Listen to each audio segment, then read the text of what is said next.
Hey guys, it's Stephen here with the Inner Gamer, here at South by Southwest still, and I am standing at the game of Owlboy by D-Pad Studios. I'm standing with Joe from programming and Simon from the art direction. Guys, how y'all doing today? Doing good.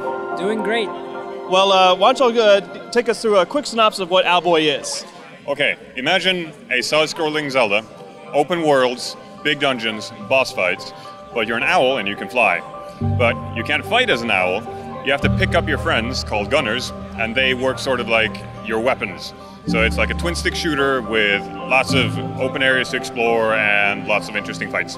Well, that sounds like an awesome game. How long have you guys been in development for this? Almost 10 years. Simon started working on it back in 2007. And yeah, I've been pretty much working on it ever since. The art direction for this has really been stunning. I see a lot of vibrant colors and a lot of really cool throwbacks to some games I've played in the past. Was that always kind of the direction that you took from the get-go? Well, the initial idea was to just elevate pixel art as a medium. So we wanted to sort of show off that this could be a medium where you can actually do something skillfully. So initially it was just that. I tried to model the look on a lot of older games, but the idea was always that we were going to move beyond that. I love the pixelated style of art. It's always been a genre I've been fond of, so getting this felt like going home in a way, playing this game. But you know, the mechanics of this have been something that's very intriguing, because like you said, you can't just fight as an owl, you have to pick up your friends. Where did that concept idea come from, and what kind of mechanics can players expect to see in a game like this?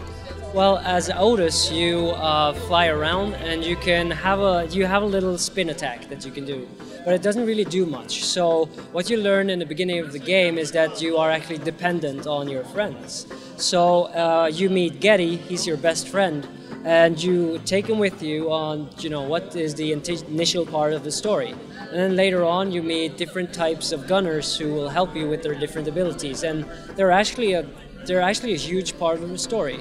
They kind of became that way because while we were working on the game, it was we went through a lot, trouble and stuff, as evident by the long development time.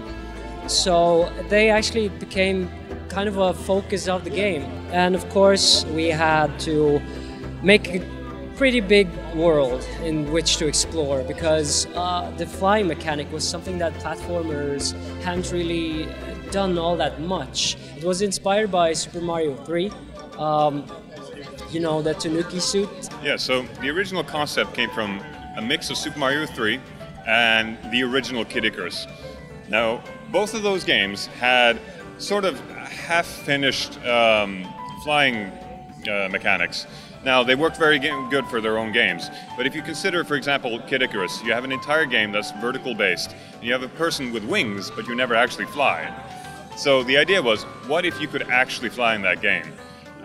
So as we sort of developed this concept and came up with the owl and how the basic gunner mechanic was supposed to work, like Joe said, it was supposed to be optional early on, and making it mandatory ended up giving us more options for not only story, but the important thing here is that it actually improved the combat.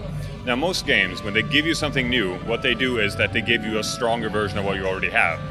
So let's say that you unlock the next guy and he's just got a better gun. Then you're going to use that gun. So essentially what we ended up doing, because we could make it mandatory now and we had all this story tie-in, every character now fills a niche within combat.